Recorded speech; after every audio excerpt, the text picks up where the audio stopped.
টি-20টা যে একটা স্পেশালাইজড স্কিলের খেলা সেটা বুঝতে গিয়ে গুবলেট পাকিয়ে অদ্ভুতুরে সব একাদশ নিয়ে টি-20 খেলে এসেছে বাংলাদেশ।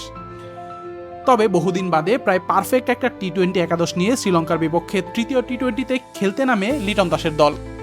ফলস্বরূপ শ্রীলঙ্কাকে একেবারে উড়িয়ে দিয়ে লঙ্কানদের মাটিতে তাদের বিপক্ষে প্রথমবারের মতো সিরিজ জয় করেছে বাংলাদেশ।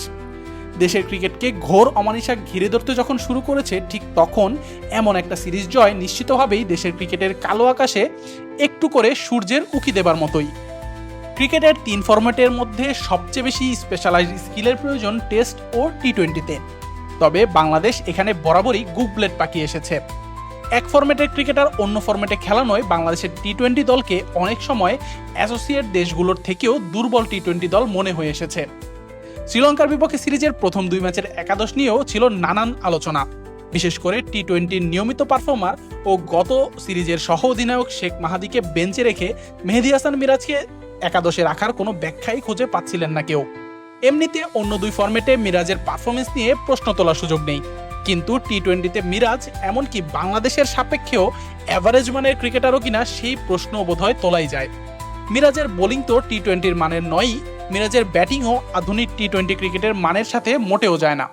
প্রথম 2 ম্যাচে মিরাজের মিডিওকার পারফরমেন্সের পর অবশেষে ভুল শুধরে নিয়েছে টিম ম্যানেজমেন্ট। টি-20তে দেশের অন্যতম সেরা বোলার শেখ মাহাদিকে একাদশে ফেরানোর সাথে সাথেই প্রথম 2 ম্যাচের একাদশকে প্রশ্নবিদ্ধ করে ছেড়েছেন মাহাদি নিজেই। নিজের ক্যারিয়ারের সেরা ফিগারে মাত্র 11 রান দিয়ে 4টি উইকেট শিকার করে একাই ধসিয়ে দিয়েছেন শ্রীলঙ্কার ব্যাটিং লাইন আপ। ব্যাটিংয়ে অবশ্য মাহাদিকে কিছু করতেই হয়নি, তবে যে ব্যাটিংয়ের অজুহাতে মিরাজকে খেলানো হয় সে অনেকটা ওয়ানডে ধাঁচের ব্যাটিং করে রান করতে না পারলেও টি-20তে যা দরকার সেই ক্যামিও ইনিংস খেলার সামর্থ্য যথেষ্ট পরিমাণে আছে মাহিদির।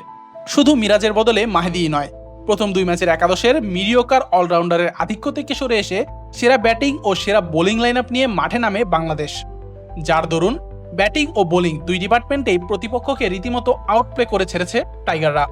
এখনো হয়তো বাংলাদেশের একাদশে মিডল অর্ডার নিয়ে ভাবার জায়গা আছে, কিন্তু এবার দিলে প্রায় পারফেক্ট একটা একাদশ খেলানোর ছাপ স্পষ্ট ছিল দলের বডি ল্যাঙ্গুয়েজ ও পারফরমেন্সে। এমন সঠিক পরিকল্পনার বাস্তবায়নে দারুণ এক সিরিজও জেতা হলো। এখন এই ধারাবাহিকতা বজায় রাখার পালা কদিন বাদেই শুরু হতে যাওয়া পাকিস্তান সিরিজ, এমনকি এবছরে মেগা ইভেন্ট এশিয়া কাপেও। Ashiqur Rahman Shanto, D sports.